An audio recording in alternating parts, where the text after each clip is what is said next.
आजादी के अमृत महोत्सव में उत्तर प्रदेश के मुख्यमंत्री योगी आदित्यनाथ ने शनिवार को अपने सरकारी आवास पर तिरंगा झंडा फहराकर हर घर तिरंगा अभियान की शुरुआत की और प्रदेशवासियों से भी आजादी के अमृत महोत्सव का भागीदार बनने की अपील की। इसके बाद मुख्यमंत्री योगी आदित्यनाथ ने लखनऊ में स्मृतिका युद्ध स्मारक पर पुष्पांजलि अर्पित की और वीरता पुरस्कार समारोह में शामिल हुए और वीरता पुरस्कार विजेताओं को सम्मानित किया।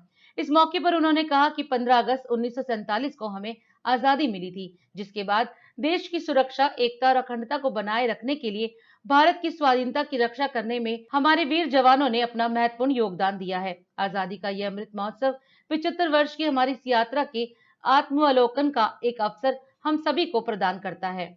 आज से 75 वर्ष पूर्व यह देश पराधीन था। हमारे पास किसी भी प्रकार की स्वाधीनता नहीं थी। अनगिनत बलिदानों के फलस्वरूप 15 अगस्त 1947 को हमारे देश को स्वाधीनता प्राप्त होती है। स्वाधीनता के बाद भारत की सुरक्षा और भारत की एकता और अखंडता को क्षुण्ण बनाए रखने के लिए 1947-48 में, 1962 में, 1971 में, 1999 में 4 युद्धों से इस देश को जूझना पड़ा। तमाम अन्य अवसरों पर भारत के बहादुर जवानों ने भारत की एकता और अखंडता को बनाए रखते हुए भारत को प्राप्त इस स्वाधीनता की रक्षा करने में भी अपना महत्वपूर्ण योगदान दिया। आजादी का यह अमृत महोत्सव 75 वर्ष की हमारी इस यात्रा के आत्मावलोकन का एक अवसर हम सबको प्रदान कर रहा है, जिसमें आजादी की लड़ाई के दौरान भारत के महान स्वतंत्रता संग्राम सेनानियों और क्रांतिकारियों ने देश की आजादी के लिए अपने आप को बलिदान करने में किसी भी प्रकार का संकोच नहीं किया। एक लंबी लड़ाई के बाद जब देश 1947 में आजाद हुआ तो वही प्रेरणा और वही प्रकाश हम सब के लिए स्वतंत्र भारत में एक भारत श्रेष्ठ भारत की इस परिकल्पना को साकार करने के लिए आज अमृत महोत्सव के रूप में प्रधानमंत्री मोदी जी ने हम सबके सामने प्रस्तुत किया है। आपने देखा होगा कि पहली बार यह आयोजन केवल सरकारी आयोजन नहीं है। इस आयोजन के साथ हर भारतीय जुड़ा है, वह गांव में रहता हो, शहर में रहता हो, सरकार का हिस्सा हो या एक सामान्य किसान या श्रमिक हो।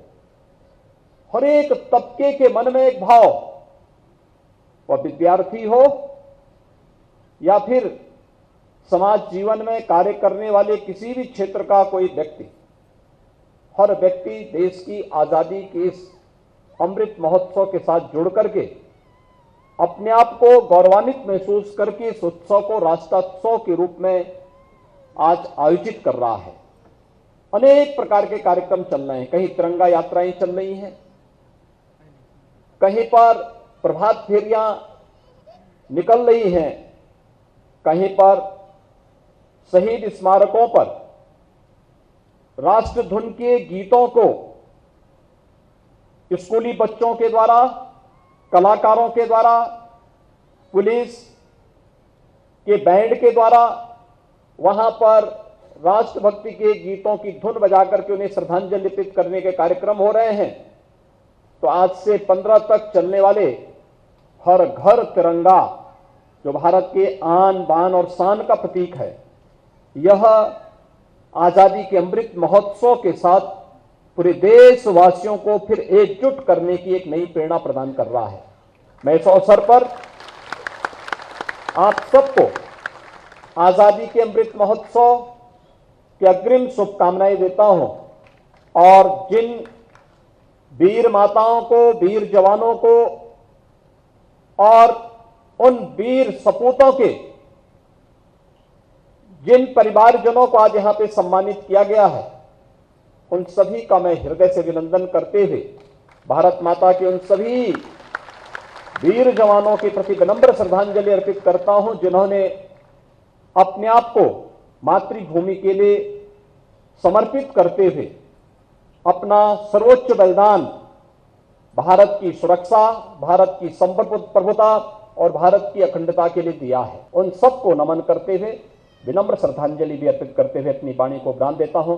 धन्यवाद। जय हिंद। राष्ट्र सर्वप्रथम जाग उठाए भारत और भारत उत्सव परिवार की ओर से सभी देशवासियों को रक्षाबंधन, स्वतंत्रता दिवस और श्री कृष्ण जन्माष्टमी की हार्दिक शुभकामनाएं। और अधिक खबरों के लिए आप हमारे YouTube चैनल दैनिक इंडिया दर्पण को अभी सब्सक्राइब करें और नोटिफिकेशन के लिए बेल आइकन को प्रेस करना ना भूलें। इंडिया दर्पण दैनिक हिंदी समाचार पत्र व मदर इंडिया पत्रिका परिवार की ओर से सभी राष्ट्रवासियों को रक्षाबंधन, स्वतंत्रता दिवस और श्री कृष्ण जन्माष्टमी की हार्दिक शुभकामनाएं।